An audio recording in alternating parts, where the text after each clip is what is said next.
Es un placer estar con ustedes en este evento. Mis colegas y yo de parte de EY y particularmente de Seed by EY, que es toda la oferta de servicios diseñada para el ecosistema emprendedor, estamos muy satisfechos del espacio dado por Business Land at Home para poderles compartir un poquito de aspectos legales y fiscales relevantes a la hora de emprender. Vamos a empezar por un planteamiento general de cómo es que normalmente se construyen las estrategias y las estructuraciones, tanto de negocio como eventualmente sus consideraciones financieras, fiscales y legales. Y después vamos a empezar a compartir algunos tips que cualquier emprendedor debe tener a mano a la hora de iniciar su negocio. Tengo el honor de compartir este espacio con dos colegas muy apreciadas, Tatiana Treviño y Gabriela Ponce de León, que también nos van a estar acompañando y dando sus comentarios desde su experiencia en la asesoría a empresas en etapa temprana. Sin más por el momento, voy a pasar a compartir la presentación donde yo los acompañaré en los primeros pasos de estas consideraciones especiales, o generales más bien.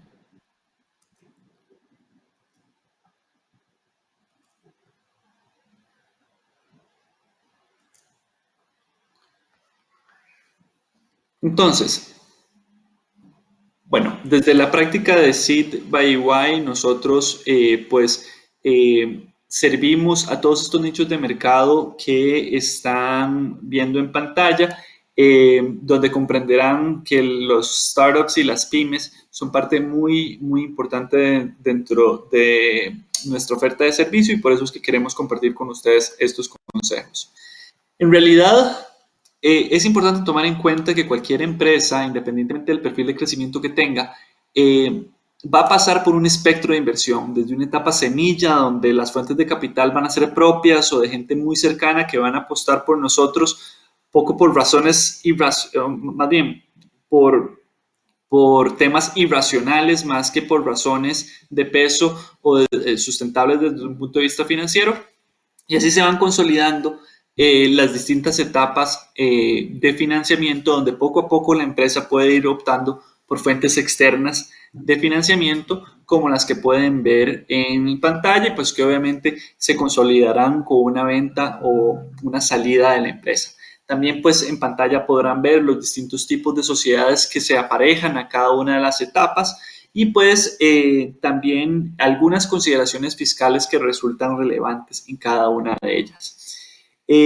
Esto para demostrar que estamos ante un espectro de opciones que va a irse detonando o madurando con respecto el emprendimiento alcanza escala en su negocio. También para nosotros es fundamental partir de cómo se construye una estrategia y cómo se construye la estructuración detrás de la consolidación de un modelo de negocios. A veces el cliente pretende darle prioridad a lo legal y lo fiscal sin darse cuenta que en realidad normalmente resultan ser el último cabuz de tren.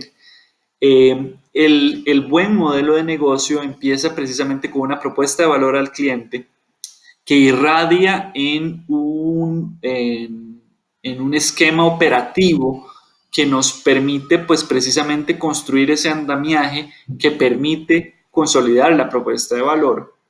Todo eso se puede trasladar en un modelo financiero que nos va a dar la perspectiva financiera. Y por último es que entran las consideraciones primero fiscales, de cómo ese modelo financiero pues detona obligaciones tributarias y por último la estructuración legal.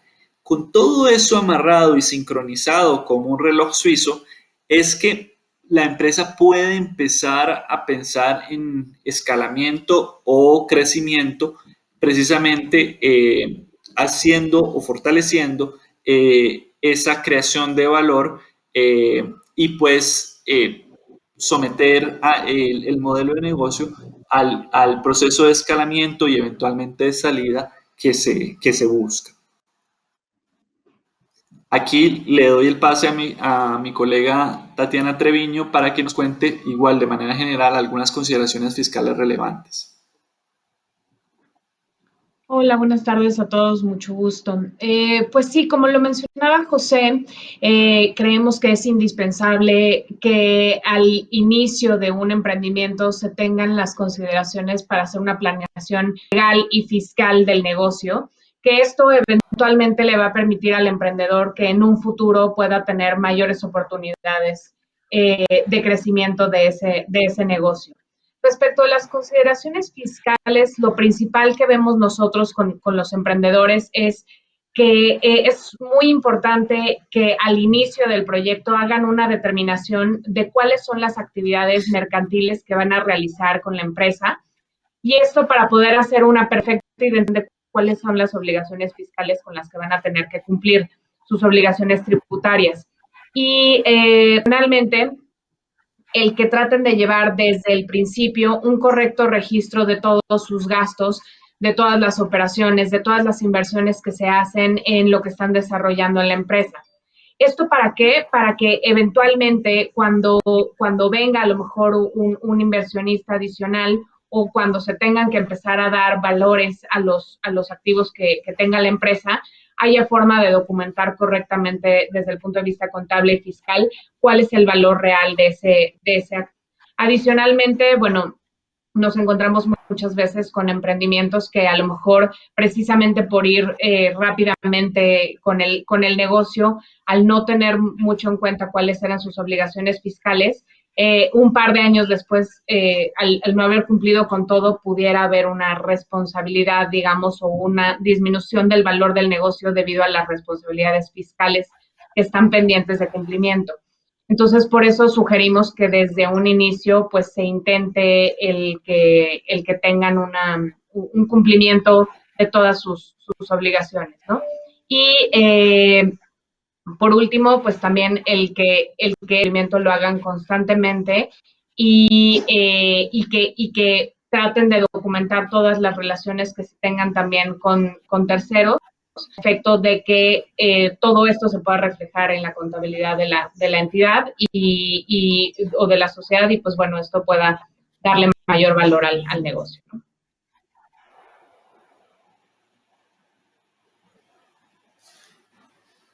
En la siguiente, Perfecto. si quieres, Gaby. Perfecto, mil gracias, Tati. Ahora, bueno, yo les voy a hablar un poquito de lo feo, ¿no? Ya nos dieron una perspectiva general, José y Tati, de bases que hay que hacer para nuestros emprendimientos, pero ¿qué pasa si no logramos o si omitimos de estos puntos clave uno o varios, ¿no? La consecuencia final es que pegas al emprendimiento y pega a tu crecimiento.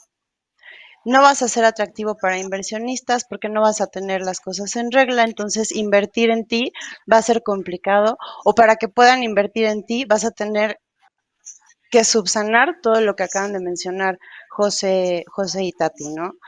Tienes un gran riesgo de perder derechos sobre tu emprendimiento. Puede ser esto tu propia marca. Si tú no llevas un registro de marca y si no la tienes al día y tu marca ya está muy bien colocada, si no tienes esa autorización, vas a perder la marca, la puede registrar alguien más y eso pues nadie lo quiere, ¿no?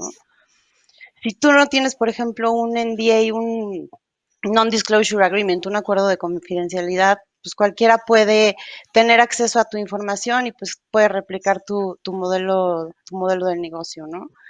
No vas a tener una posibilidad de cumplir con consumidores o con proveedores. Mantener siempre una buena y una sobre todo sana relación entre tu cliente y proveedor, pues es vital desde el momento cero, ¿no? Y ahora, lo que nadie quiere, una demanda. Nadie quiere pelearse con un abogado y tener una demanda, ¿no?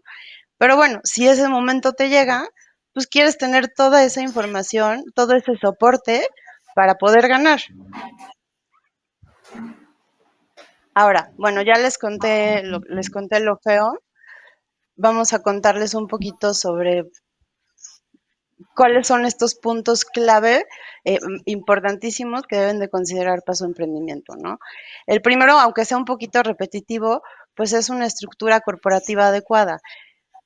Ya más o menos les explicaron que pues una estrategia legal generalmente sigue una estrategia fiscal, pero también es importante eh, considerar qué tipo de sociedad tenemos o queremos, ¿no? Si es una sociedad pues de personas donde se van a unir muchos esfuerzos o a lo mejor es una sociedad de capitales donde pues, lo que importa es, a ver, siempre va a importar la generación de dinero, pero a lo mejor tienes un socio que solo mete capital y alguien más hace el desarrollo o un know-how, ¿no? Les doy la definición de vehículo legal o de sociedad, que es, se las leo, es el ente jurídico resultante de un contrato solemne, o sea que no hay que incumplir, celebrado entre dos o más personas que estipulan poner en común bienes o industria con la finalidad de repartir entre sí los beneficios que provengan de los negocios que van a dedicarse.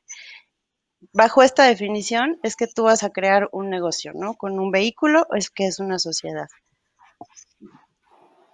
¿Qué es importante? Siempre definir porcentajes de participación, eh, ser claro, ¿no? ¿Hasta dónde vas a llegar tú? ¿Hasta dónde entro yo? Cuando ya no quieras estar, pues una estrategia de salida, cómo voy a recuperar mi capital o cómo voy a recuperar o a vender a lo mejor esa participación, ¿no? Dentro de estos esquemas básicos corporativos, es muy común un esquema que se llama stock options. ¿Qué significa? O sea, duro y puro es, yo quiero generar lealtad, entonces a los empleados o a los funcionarios importantes o a lo mejor no importantes, pero que están muy seguido en el negocio, para generar esa lealtad yo voy a ofrecerles dar una participación directa en la empresa para que tengan ese sentimiento como de tenencia, ¿no? No solo soy un empleado, sino soy parte de la empresa. Lo único que se suele negociar en estos esquemas es que pues no vendas esas acciones en un periodo más o menos de 2 a 5 años, precisamente para reforzar esa lealtad. Eso es, digamos, lo que vemos más importante para emprendimientos de manera corporativa, ¿no? Ahora, el segundo es ser claros, ¿no? En los acuerdos entre fundadores y los acuerdos con los accionistas. Siempre la comunicación, siempre la claridad es la base de toda relación y de toda relación a largo plazo, ¿no? Negociar, como les decía yo antes, mecanismos de salida o a lo mejor ciertos derechos o a lo mejor prioridades. La verdad es que podemos meter todo lo que sea legal y lo que le funcione al negocio en un acuerdo entre accionistas, ¿no? Otra vez, entrada y salida de socios en acuerdos de accionistas, mecanismos de resolución de conflictos. Como les decía, nadie quiere una demanda, ¿no? Entonces, a lo mejor puedes decir, bueno, no nos demandamos, pero pues vamos a un arbitraje y se resuelve de una manera más sencilla. Una política de repartición de dividendos. En un emprendimiento, pues los primeros años generalmente no repartes dividendos, todo lo que generas pues lo vas reutilizando, reinvirtiendo y pues vas creciendo, pero eventualmente pues cada quien, como nadie está peleado con su dinero, pues cada quien va a querer o se tiene que poner de acuerdo en cómo pues recuperar su inversión, ¿no? El tercer punto clave es tener modelos de contrato que favorezcan a la compañía. Como les decía, es importantísimo pues tener una relación clara desde el momento cero, ¿no? Tanto con tus accionistas y luego con tus clientes y con tus proveedores.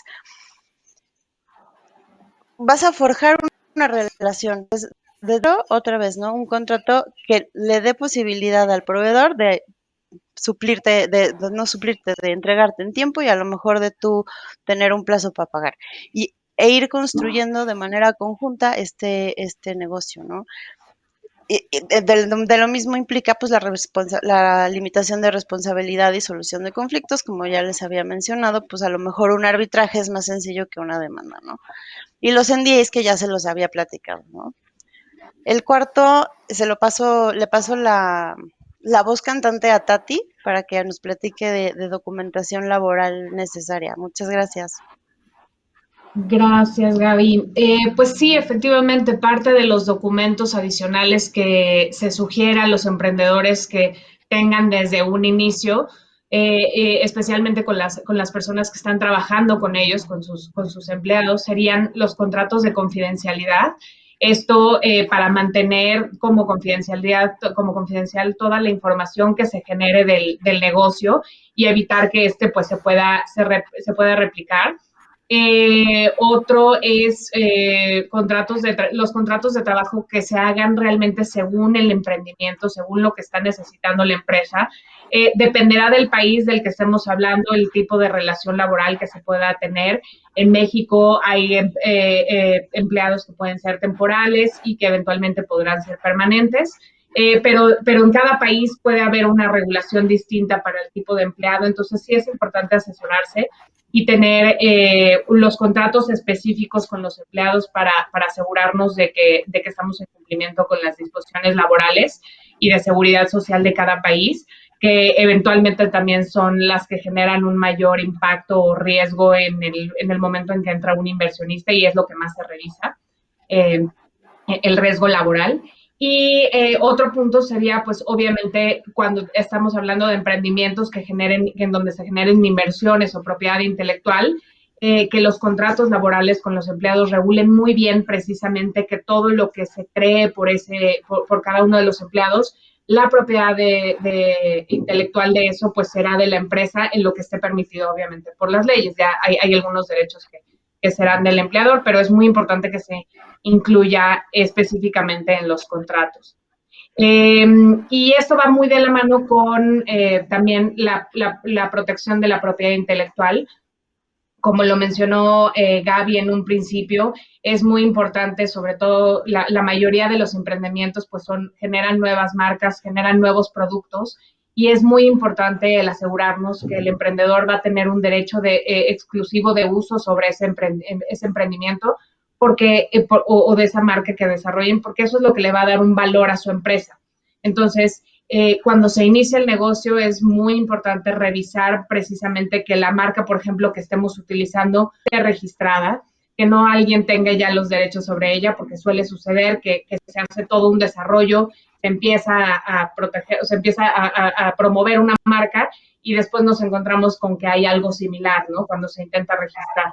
Entonces, es muy entender que la propiedad intelectual es lo que de las cosas que más genera riqueza en una empresa y por lo tanto es muy importante que desde el principio tratemos de protegerla todos los medios que sean posibles, ¿no? Y otro punto que también es muy importante es relacionado con los términos de uso y políticas de privacidad que se apliquen en los sitios web.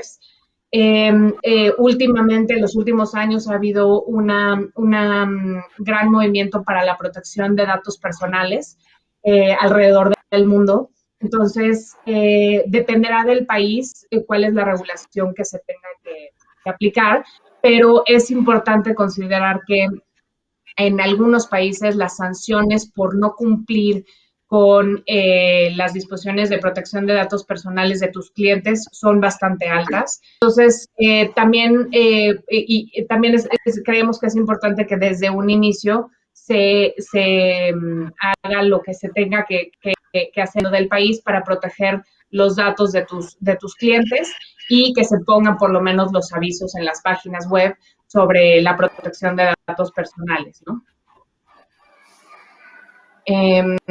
Le paso ahora la palabra a José para platicar un poco de los instrumentos de inversión de naturaleza convertible que se pueden utilizar en los emprendimientos. Sí, mil gracias, Tati.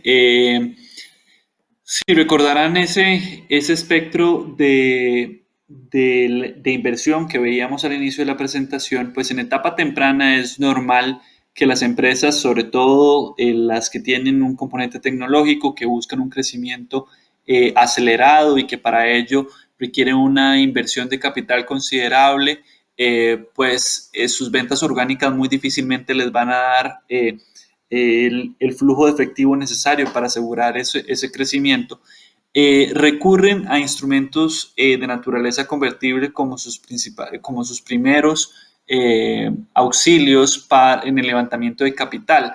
¿Por qué es esto? Los instrumentos de naturaleza convertible normalmente están diseñados precisamente para diferir la valoración de la compañía a una etapa posterior, pues de más madurez. ¿Y por qué es esto? Pues como sabemos, la valoración de las compañías se determina por su capacidad de generación de flujo de efectivo en el futuro y cómo eso se trae a un valor presente. Eso normalmente los financieros los logran construir a través del desempeño histórico de la compañía y las perspectivas de crecimiento. En emprendimientos, sobre todo de etapa temprana, es imposible llegar a una solución en ese sentido. Y esto por cuanto no existe ese componente histórico precisamente que nos pueda dar esa certeza o por lo menos una seguridad relativa de lo que estamos proyectando. Entonces, en lugar de entrar en una discusión inútil, lo que se ha determinado es la construcción de instrumentos que difieren esta discusión a cuando hay una validación de mercado de un momento posterior. Es decir, el emprendedor y el inversionista se ponen de acuerdo no en cuánto vale su compañía hoy, sino en las condiciones preferenciales que va a tener ese inversionista que está apostando por la empresa en una etapa de alto riesgo, con respecto al inversionista que va a entrar más adelante en la vida de la empresa y pues que obviamente de alguna u otra manera va a validar ese crecimiento de la compañía y por otro lado, precisamente a raíz de estas preferencias, el inversionista que entra en etapa temprana logra de alguna manera consolidar un beneficio económico producto del riesgo de apostar precisamente por el emprendimiento en etapa temprana. Entonces, en este mundo existen dos tipos de instrumento